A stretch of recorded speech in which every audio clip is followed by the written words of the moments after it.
প্রকাশিত বাক্য 10 অধ্যায় 8 পদ।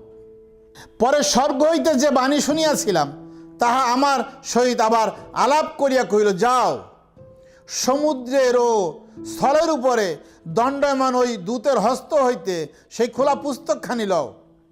তখন আমি সেই দূতের নিকটে গিয়া তাহাকে কহিলাম, ওই ক্ষুদ্র পুস্তকখানি আমাকে দিউন।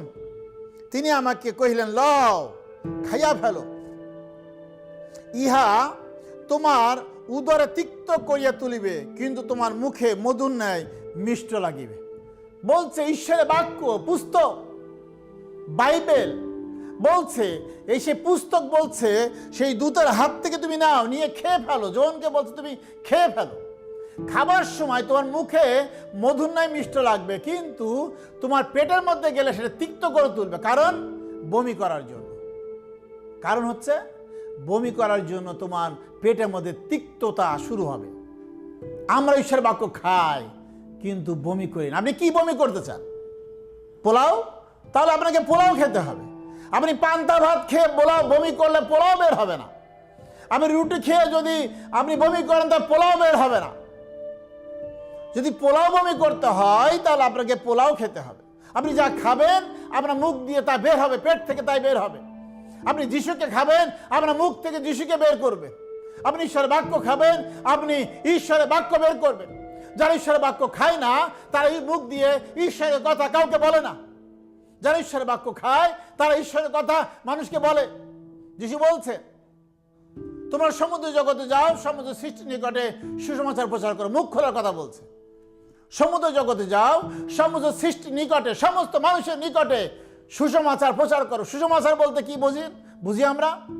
সুসমাচার হচ্ছে যীশু খ্রিস্ট আমাদের পাপের জন্য মরলেন, আমাদের পাপের কারণে মরলেন। তিনি কবর প্রাপ্ত হলেন এবং তিনি কবর থেকে 3 দিন জীবিত হলেন। এইটা খাঁটি সুসমাচার। এই কথাটা পৃথিবীর সমস্ত জাতিকে, সমস্ত মানুষকে যিশু বলতে বলেছেন। এমন কোন মহাপ্রভু নেই, এমন কোন অবতার নেই যাদের তার অনুসারীদের জন্য প্রাণ দিয়েছে।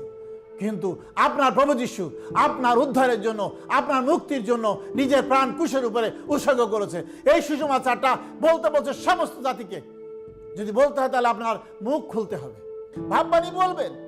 সেই জন্য ঈশ্বর বাক্য না খেলে আপনি বলতে পারবেন না। কি ভাববাণী আপনার কাছে ঈশ্বর দিবেন? আপনি যদি ঈশ্বর বাক্য না জানেন, আপনার পেটের মধ্যে যদি ঈশ্বর বাক্য না থাকে, আপনার হৃদয়ে যদি ঈশ্বর বাক্য না থাকে, আপনার মাথার মধ্যে ঈশ্বর বাক্য না থাকে, তাহলে আপনি ঈশ্বর বাক্য বলতে পারেন না, বলতে পারেন না।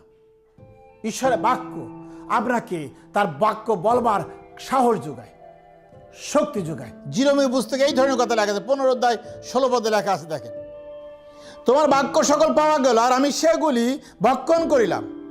তোমার বাক্য সকল আমার আমোদ ও চিত্তের হর্ষজনক ছিল। বলছে তোমার বাক্য পাওয়া গেল, আমি তা খেয়েও ফেললাম, আমার কাছে খুব মধুর মতো লাগলো, মিষ্ট লাগলো এবং আমার কাছে আনন্দদায়ক ছিল তোমার বাক্য। আপনি ঈশ্বরের বাক্য বাদ দিয়ে চলছেন, আপনি দুঃখের মধ্যে চলছেন। আপনি ঈশ্বরের বাক্য নিয়ে চলছেন, আপনি দুঃখের মধ্যেও সুখ নিয়ে চলছেন, আনন্দ নিয়ে চলছেন, শান্তি নিয়ে। ঈশ্বরের জিন্দা বাক্য, জীবিত বাক্য প্রভু যিশু। বাইবেল বলছে আদিতে বাক্য ছিলেন, বাক্য ঈশ্বরের কাছে ছিলেন, জন 1 অধ্যায়। এবং সেই বাক্য ঈশ্বর ছিলেন।